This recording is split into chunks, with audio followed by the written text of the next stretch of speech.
8-10 MP ऊपर नीचे हो सकते थे और अलीमा खान साहब भी कह रही हैं तो कॉम्प्रोमाइज़ हो गए सारे, तो इसका मतलब थोड़ी पार्टी का काम तो फारिग है, क्योंकि फेडरल में भी आपका मामला नहीं हल हो सका, आप जितनी दफ़ा आए, सूबे में भी अब मामला यहाँ पहुँच गए हैं कि गंडापुर साहब वक्त से पहले हर सूबे से पहले बजट पास कर लेते हैं।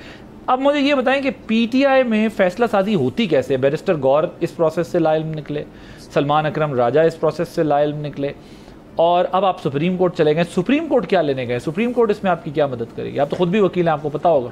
देखिए सर, बात यह है कि हम इससे पहले इस्लामाबाद हाई कोर्ट में जा चुके हैं, कॉन्टेम्प्ट पिटीशन हमारी पेंडिंग है और हम फिक्सेशन के लिए बड़ी कोशिश कर चुके। अलीमा आपा, अली अमीन साहब, मैं खुद लेकर गया हूँ पिटीशन, लेकिन उनको फिक्स ही नहीं किया जा रहा, क्योंकि 26वीं तरमीम के बाद जजेस के पास इतना इख्तियार नहीं है कि वो अपने केसेस खुद फिक्स कर सकें।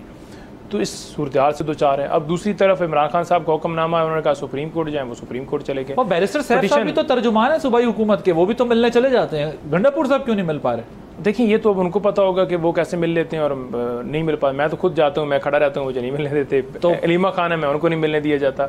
इस सलमान अकरम राजा है, उनको नहीं मिलने दिया जाता। मेरे तक ये जो मैसेज आया ये आया कि अगर आप अच्छे बच्चे बन जाएं, यानी अच्छे बच्चे बनने का मतलब ये है कि अगर आप अंदर जाएं और खान साहब तक बाहर के कोई हकायक ना बताएं और अंदर के जो हकायक हैं वो कौम तक ना बताएं, तो फिर आपकी मुलाकात के अंदर कोई खतरा नहीं। आप जाते हैं, हर चीज़ आकर बताते हैं, फिर बाहर निकल कर आप पूरा फट पड़ते हैं और वो कौम तक पैगाम पहुँचता है, तो हमें इस चीज़ से तकलीफ़ होती है। तो हमने कहा कि नहीं, हम तो इमरान खान के साथ खड़े हैं, कैदी नंबर 804 के साथ खड़े हैं, किसी और अजमल किसी कर्नल के साथ नहीं खड़े। हम तो जाएंगे और बिल्कुल खान का मौक़िफ़ लेकर नहीं जाने देते तो ना जाने दें, तो हमारा मौक़िफ़ तो क्लियर है। तो अब अगर वो रोकते हैं तो इमरान खान को पता है कि किस किस को रोका हुआ है और क्यों रोका हुआ है। और जिस दिन हमारी की समात के अंदर कोई जज साहब स्टैंड ले लें, वो कहें कि मैं अदालत ही बर्खास्त कर लूँगा और अंदर कहीं घुसा दें हमें, इसी तरीके से हम जाते हैं। आप लोगों को रियलाइज़ होता है कि ये जो एक बात चल रही है, मैं नहीं कह रहा, ये बात चल रही है, आपको अंदाज़ा होगा कि 9 मई की माफ़ी मांगे बगैर आपकी मुश्किलात कम नहीं होंगी, इसका इदराक है आप लोग? देखिए 9 मई की माफ़ी और उसके अलावा 3 साल के लिए पीछे हट जाएं, यानी सेटअप जो है ये फार्म 47 के मुताबिक इसको चलने दें और जो चुप करके बैठ जाएं। तो ये 3-4 चीज़ें थी जो खान साहब ने बताई कि मुझे आज से 3 साल पहले जो है, 2 साल पहले ऑफ़र हुई कि आप 3 साल के लिए खामोश हो जाएं, लेकिन मैंने उस वक्त भी नहीं मानी और आज क्यों मानूंगा।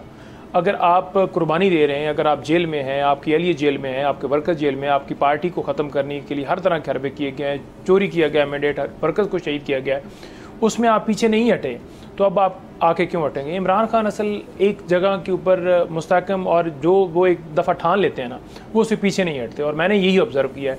मेरे साथ एक और साथी थे जिन्होंने काफ़ी कोशिश की, उन्होंने कहा जी कि अब भारत और इंडिया की जो जंग है उसके बाद सीज़ फायर, भारत और इंडिया की अलग अलग है, सॉरी पाकिस्तान और इंडिया की, तो सीज़ फायर जो हुआ है तो उसके बाद अब थोड़ा माहौल जो है ना वो बेहतर हुआ है, तो लिहाजा थोड़ा सा सर आप भी ज़रा पीछे आ जाइए और मामलात को जो है, क्योंकि उस वक्त मुलाकातें भी खुल गई थी, समातें भी चल रही थी।